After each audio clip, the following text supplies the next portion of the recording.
Nu skal vi snakke om noget, der er en anelse lidt mere alvorligt. Prøv at forestille dig, at du har pludselig fået en indkaldelse til en samtale. Det kan enten være, fordi du er syg, eller har været meget syg, så du skal ind til en omsorgssamtale, som det hedder jo i fagsprog, eller i daglig tale en sygesamtale, eller også er det en tjenstlig samtale. Den sygesamtalen eller omsorgssamtalen er en samtale, som har til formål at fastholde dig på Røbo, for at hjælpe dig til, at du bliver glad for at være her.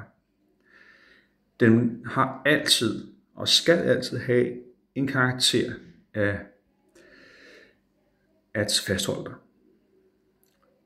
Når du får det brev ind ad døren, eller din e-boks, eller e-mail, eller stået i hånden på arbejdet, det første du ikke skal gøre, det er at lade være med at gå i panik.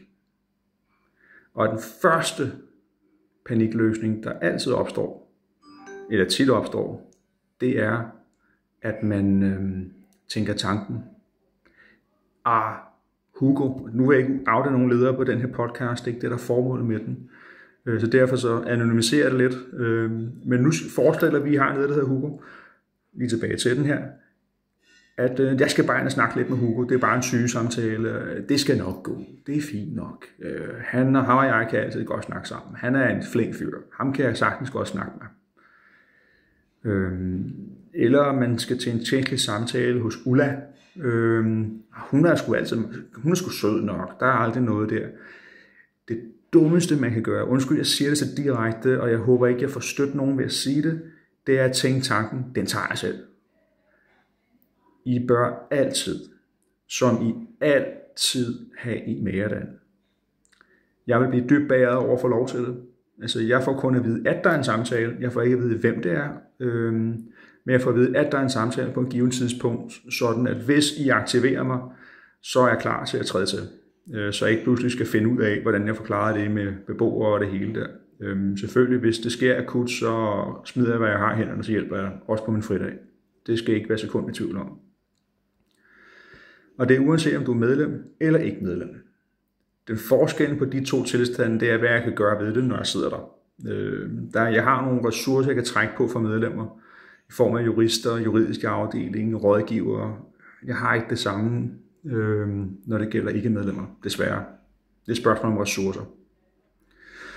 Men tilbage til det, der er formålet med den her del af podcasten, det er, hvad gør du? Det, der er super vigtigt, det er, at du printer ud. Lav udprint af indkaldelsen. Og så går du hen til mig, eller den, du nu engang skal have med. Hvis du er medlem af en anden fagforening, så tag en af det med. Det skal du være velkommen til. Jeg vil være beæret over det, hvis du stadig valgte mig. Hvis du er medlem af fagforeningen, så vil det være mærkeligt ikke at aktivere mig. Men print det ud, og så vil der altid i en sygesamtale stå, hvorfor du indkaldte sygesamtalen, og der vil også altid stå, så skal der altså stå og fremgå, hvor meget har det sygefravær på. Og så er det om at se, hvad er det, der kan gøres ved det. Det næste, hvis det er en tjenstlig samtale, så skal der også stå årsagen til det, og så kan det godt være, der står, at der er en påtænkt handling i forbindelse med samtalen. Det kan være en påtænkt advarsel, eller endnu værre påtænkt opsigelse. Begge ting er mulige. Det næste, du så gør, efter du forhåbentlig, se venligst, at jeg krydser fingre for, at du gør det, at I gør det, det er, at I kontakter mig. Og så aftaler vi et formøde. Jeg plejer at lægge formødet lige op til selve samtalen, med mindre at jeg kan mærke på jer, eller at I kan mærke på jer selv, jeg har sgu brug for, at vi snakker om det her noget før. Så mødes vi altså, og så snakkes vi sammen herinde på IT-kontoret. Det, der er vigtigt, det er, når vi sætter os ned, så lægger vi svæsken på disken. Der er vi ærlige over for hinanden. Hvis jeg kan se, at det her det ser sort ud, så vil I få det at vide. Råt for usødet. Og så vil mit spørgsmål altid være, hvis jeg kan svinge en tryllestav, hvad det være det bedste signal, eller outcome, du kan få ud af det her. Og så må man finde ud af, hvad du vil, og så tager vi den derfra. Hvis du skal til en omsorgssamtale, jeg vil ikke lyve for jer, det kan godt ændre sig. Det er ikke sket her på Rybo, men det kan godt ændre sig, at man pludselig kommer frem til, at når man mærker på sig selv, at grunden til, at jeg er syg, det er faktisk, fordi jeg ikke er glad for at være her. Det håber jeg selvfølgelig ikke, I er, og så har jeg håbet, at jeg har hørt om det noget før, men det kan godt være, at man først opdager det, når sygdommen rammer. Så er det vigtigt, at man finder en god løsning for det. Det kan enten være, at man siger, at enten skal man skifte afdeling, vagtlag eller helt stop. Men det er en samtale, man tager i fællesskab. Det er ikke en aftale eller noget, som ledelsen kan pådutte. Hvis de skal det, så skal en samtale ændre karakter til en tjenestelig samtale. Der vil jeg stoppe det. Jeg vil dertil sige, jeg har ikke oplevet det på Rybo. Det har jeg altså ikke. Der vil jeg altid godt kunne snakke sammen i enorm tone. Når det så er, at det er en tjenestelig samtale, og vi siger, at det er en påtænkt advarsel, så er det oftest situationsbaseret, det vil sige, at det sker en udløber af en konsekvens af en handling, som de mener, du har gjort, eller som du reelt har gjort. Lad os sige for eksempel, at du glemmer at komme på arbejde en søndag, så vil jeg forvente, at der er en samtale klar til den mandag morgen, så hurtigt som muligt, og så vil jeg blive inddraget. Hvis du har været ansat under i din prøvetid, så er det desværre med 14 dages varsling.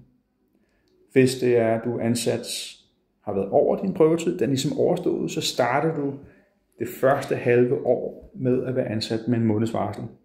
Derefter er det almindelige opsigelsesvarsler. Du kan opsige din stilling med en måneds varsel, og den normale opsigelsesvarsel for medarbejdere, det ligger normalt for 3 måneder og op efter, alt efter hvor lang tid du er ansat. Men det tager vi, hvis det skulle blive aktuelt. Hvis nu, og Gud forbyde det, at der kommer en sag, hvor det er, at ledelsen påtænker at bortvise. Det er kun muligt, hvis man har begået noget, der er i alvorlig grad af tjenesteforsømmelse. Det kan være alvorligt brud på kontrakten, eller det kan være, at man har begået en handling, som kan være en strafbar handling. Og så er vi helt op på retsplejeloven, før det kan lade sig gøre. Man kan altså ikke blive bortvist for, at man bare ikke kan lide medarbejderen, og det gør de heller ikke her. Det har jeg desværre hørt andre steder. Jeg vil ikke lyve for jer, men det er vigtigt at tænke på. Det, der er allervigtigst for mig og for det er, at vi har et trygt arbejdsmiljø. Sådan så I ved, at der er passet på jer. Og det gælder også i de samtaler, der er svære. Samtalen vil foregå, uanset om det er en opsigelse, en tjenestelig samtale, eller det vi kalder for en omsorgssamtale, altså en sygesamtale, så vil det altid foregå på dine præmisser. Det vil sige, hvis du har brug for pauser, så aftaler vi, hvordan og hvornår vi gør det. Og hvis det er, at der er noget, hvor det er, at I ønsker, der skal forhandles, så tager vi den selvfølgelig også der. Det var et tungt emne. Men jeg håber, at det bliver aktuelt for størstedelen af jer. Hvis I har spørgsmål til det her, hvis det er, at I oplever det her, så er I altid velkommen. Min dør står altid åben. Medmindre selvfølgelig som nu, hvor jeg sidder og snakker med jer, så har jeg lukket døren.